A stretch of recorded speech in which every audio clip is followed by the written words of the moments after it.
थंडीच्या दिवसामध्ये तीळ, गुळ आणि शेंगदाण्याला खूप जास्त महत्त्व आहे. संक्रांतीचा सण जवळ आला आहे आणि तीळ, गुळ आणि शेंगदाण्याशिवाय हा सण अपूर्णच आहे.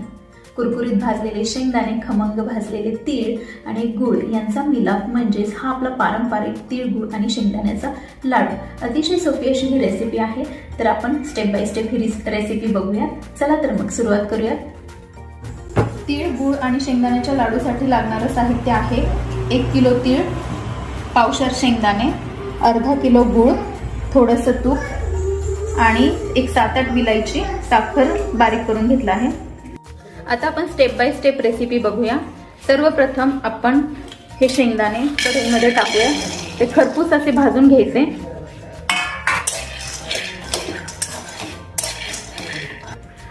मीडियम फ्लेमवर हे खरपूस असे भाजून घ्यायचे.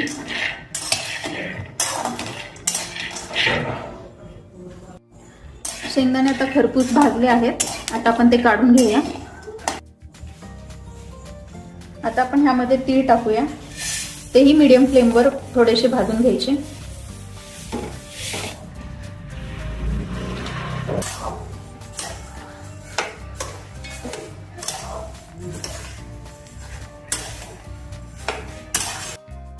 तीळ चांगले खरपूस भाजले आहेत.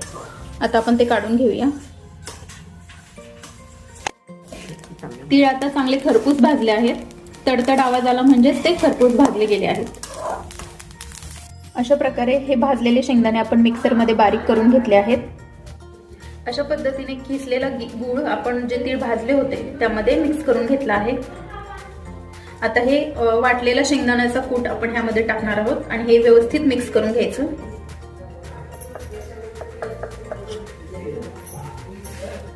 आता ह्यामध्ये आपण विलायची आणि साखर जी बारीक केली होती ती टाकली आहे. आता हे आपण व्यवस्थित मिक्स करून घेऊ आणि हे सर्व मिश्रण मिक्सरच्या भांड्यामध्ये बारीक करून घ्यायचं.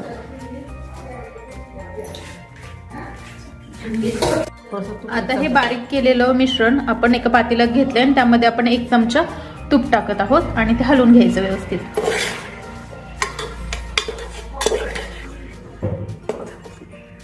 आता हे अशा प्रकारे आपण लाडू वळून घेऊयात.